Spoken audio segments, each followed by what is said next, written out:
Pillow TV.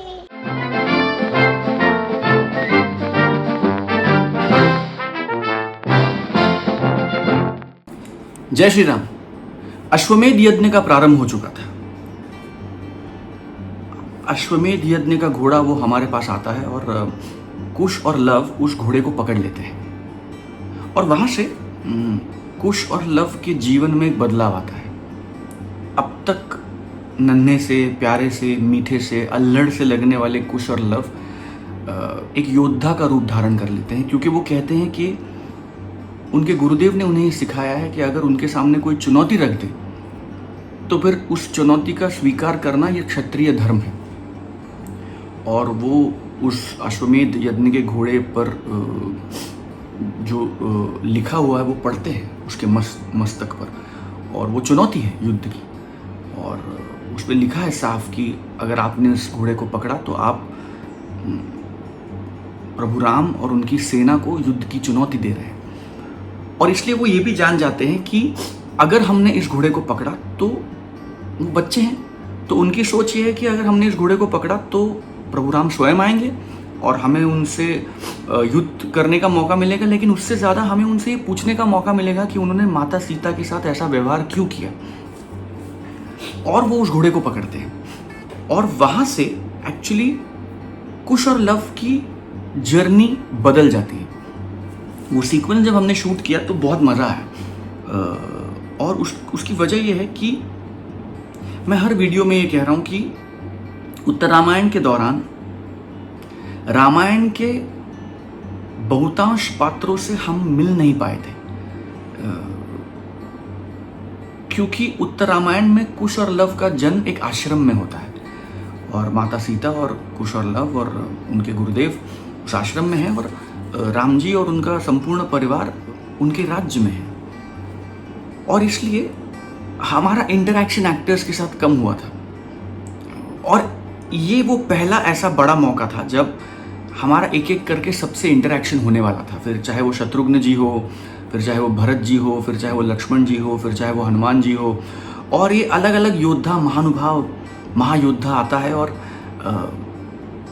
कुश और love उसे धराशायी कर देते हैं। ये शूट था और हमें इतना आनंद आया, इतना मज़ा आया। सबसे बड़ी वजह ये थी उसकी कि एक तो हम बच्चे थे, छोटे थे, तो हमारे लिए बहुत गर्व और फख्र की बात थी कि हम इतने बड़े बड़े लोगों को बंदी बना रहे हैं। तो पापा जी ने हमें वो कथा भी वैसे ही सुनाई थी कि लक्ष्मण जी आते हैं और वो ऐसा तीर छोड़ते हैं और वो ये करते हैं और उन्हें ये विद्या प्राप्त है और उन्हें वो विद्या प्राप्त है और उनसे बड़ा धनुर्धारी कोई है ही नहीं उस दुनिया में, लेकिन उनको भी आप युद्ध में हरा देते हो या मूर्छित कर देते हो या आप उन पे भारी पड़ जाते हो। सारांश तो हमारे लिए बहुत गर्व की और फक्र की बात थी कि और ये सब होगा कैसे।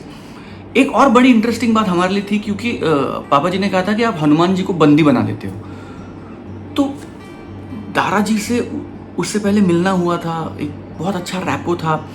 तो दारा अंकल को बंदी बनाने की बात जब हुई तो हमको ऐसा लगा कि मतलब दारा अंकल हमारे साथ रहेंगे और वो उसके बाद वो हमारे साथ शूट करेंगे। तो हमें कहा गया कि हाँ करेंगे। तो we were very excited for that part कि हनुमान जी को बंदी बनाया तो अब कैसा होगा। और वो एक एक योद्धा आया और उनसे वो युद्ध का सीक्वेंस शूट हुआ। तो सबसे इंटरेस्टिंग एस्पेक्ट उसमें ये था कि हम पहली बार शायद हिंदुस्तान में कुछ गिने चुने लोग जो थे जो पहली बार क्रोमा पे शूट कर रहे थे, उनमें से हम थे। वी वर वेरी फॉर्चुनेट कि रामायण की टीम ने और ऑब्वियसली उसके बाद हमने, मतलब उत्तर रामायण की टीम ने क्रोमा पे शूट किया था। क्रोमा ऐसी टेक्नोलॉजी होती है जिससे आप पर्दे पे कुछ भी क्रिएट कर सकते हैं जो उस वक्त वहाँ है नहीं।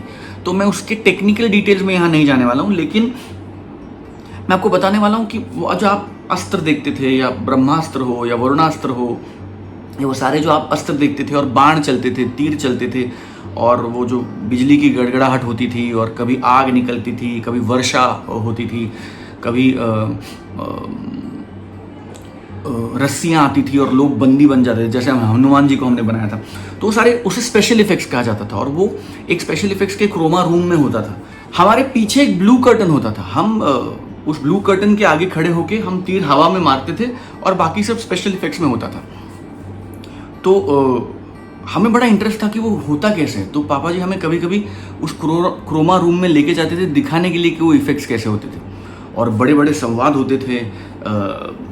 फिर चाहे सामने रथ पर लक्ष्मण जी हों, शत्रुघ्न जी हो, या हनुमान जी जब आते हैं हम उनको बंदी बना लेते हैं। उसके बाद हनुमान जी बैठे हैं हमारे साथ, और हमारा एक बहुत प्यारा सा सीन था जहां हम उनको कहते हैं कि आप खाना खाइए, भोजन कीजिए, और वो कहते हैं कि मैं बंदी हूँ, मैं कैसे भोजन कर सकता हूँ।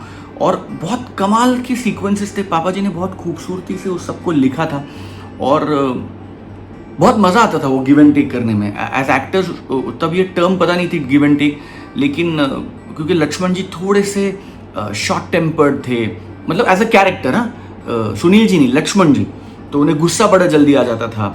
तो वो एक शब्द मुझे बड़ा अच्छा लगता था, दुस्साहस।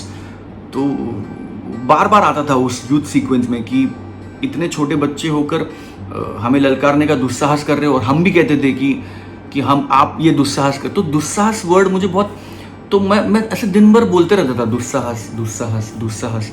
तो पापा जी बड़ा हंसते थे उस पर कि क्या आप क्या बोल रहे हैं। मैंने मुझे वर्ड बहुत अच्छा लगता है, दुस्साहस।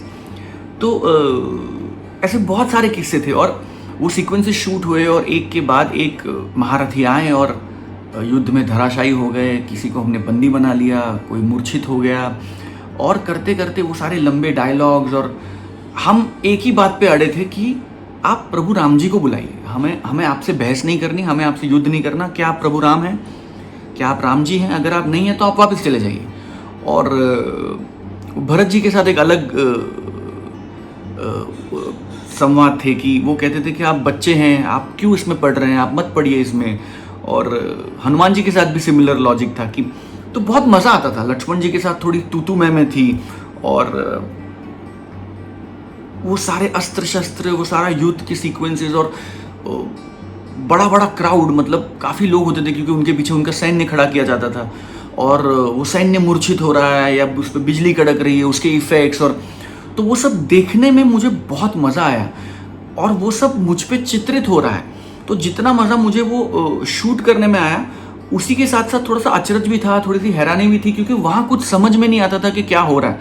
जब वो टीवी पर या पर्दे पर आता था तब उसका एक्चुअल इम्पैक्ट समझ में आता था, और तब पता चलता था कि अच्छा उस दिन वो जो ऐसे ऐसे गिरे थे ना, तो ये वाला अस्त्र चला था, और इस अस्त्र से ये वाला ये चीज़ निकली, और उसकी वजह से वो धराशायी हो गए, या वो मूर्छित हो गए, या वो बंदी बन गए।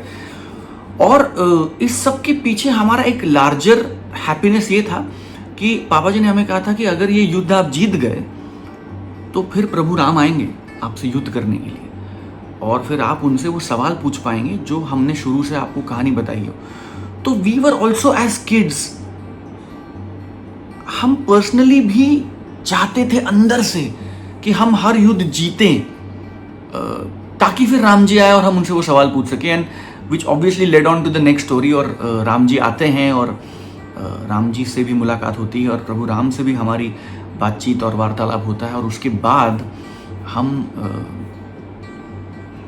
अयोध्या जाते हैं राम कथा सुनाने के लिए, जिसकी कहानी मैं आपसे शेयर करूंगा अगले वीडियो में। तब तक के लिए जय श्री राम। तो उस वक्त तो कमाल होता था कि पूरे मोहल्ले से आवाज़ें आती थी, क्योंकि एक ही शो चलता था पूरे मोहल्ले में। तो ऐसा लगता था कि पूरा मोहल्ले का टीवी एक ही सुर में गा रहा है, या एक ही सुर है। वो उत्तर रामायण या रामायण का जो शीर्षक गीत चलता था, या महाभारत का शीर्षक गीत चलता था, या श्री कृष्ण का शीर्षक गीत चलता था। और जैसे ही एपिसोड खत्म हुआ, मैं आपको बता नहीं सकता, मेरे घर पे कम से कम 400-500 लोग आ गए थे। पिल्लू टीवी पर ऐसे ही और मनोरंजक और रोचक वीडियोस देखने के लिए चैनल को लाइक कीजिए, शेयर कीजिए, सब्सक्राइब कीजिए, और हाँ, बेल आइकन को दबाना मत भूलिएगा।